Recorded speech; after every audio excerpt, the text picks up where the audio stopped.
Thank you for rejoining us. Let's jump right into part two of church energy audits.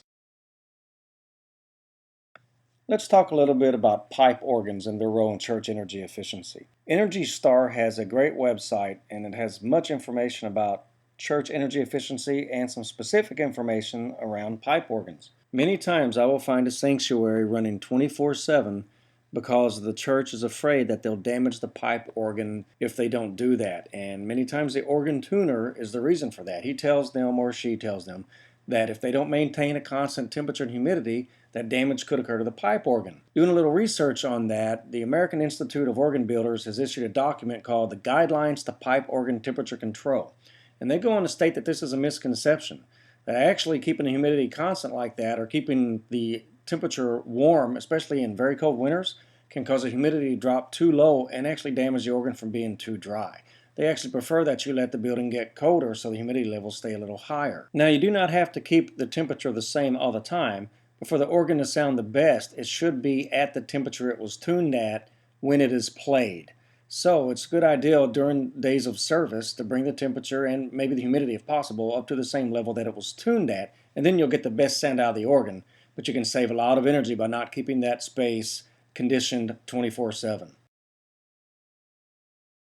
It is important that thermostats are placed in the right areas, typically somewhere around the return air duct.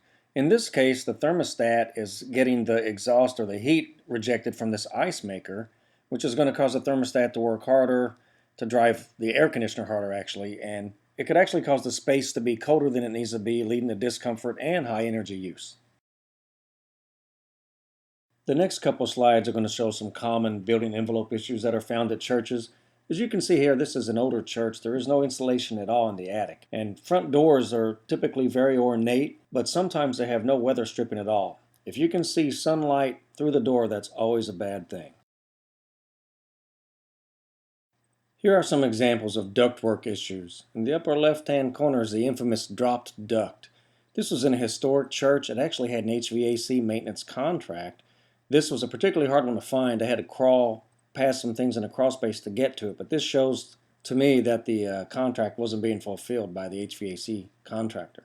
Look at the rest of these, typically insulation or tape coming loose, a lot of air being lost, and that's a lot of energy and a lot of money being lost.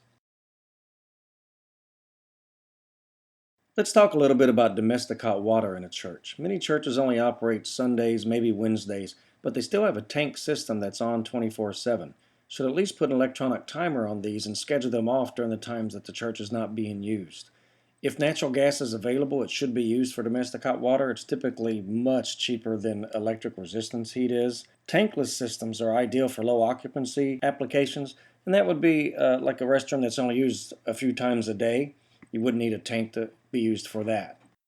Especially in churches with kitchens, I have found many domestic water heaters to be grossly oversized. I've seen a few that are larger than a good-sized restaurant would have. I'm not sure why this occurs. A tankless heater would probably be good for these kitchens if they're not used that frequently. There is no real need for refrigerated water fountains to be on all the time. A cheap fix for that is to get a programmable receptacle, the same type that you would use for Christmas tree lights, and program it so the water fountains are on whenever there is a need for them. This is an inexpensive project with a relatively short payback. The pilot lights on commercial stoves are pretty sizable and use a lot of fuel. In addition to the obvious use of fuel that these have, they really load up the air conditioning system by adding so much heat to the facility. I did some calculations on a 4-burner stove and found that it requires 10 tons of air conditioning cooling to remove the heat generated by that in one day. Let's talk a little bit about space heaters. Now, in a church, these will typically only be found in an office area. I'm going to go through the reasons why I don't like space heaters and why you shouldn't either. First of all, they're a fire hazard. Second, of course, I don't like them because they use a lot of energy. Any resistance heat typically does. But one thing that isn't usually considered is if space heaters are being used in an air-conditioned facility, the heat from those heaters makes its way to the thermostat, driving the whole building temperature down even further. So people that aren't directly in front of the space heater are going to get even colder when you use them. So you need to have a no space heater policy and do not allow them. Just when it was getting interesting. Well, that brings us to the end of part 2 of Church Energy Audits. Please rejoin us for part 3.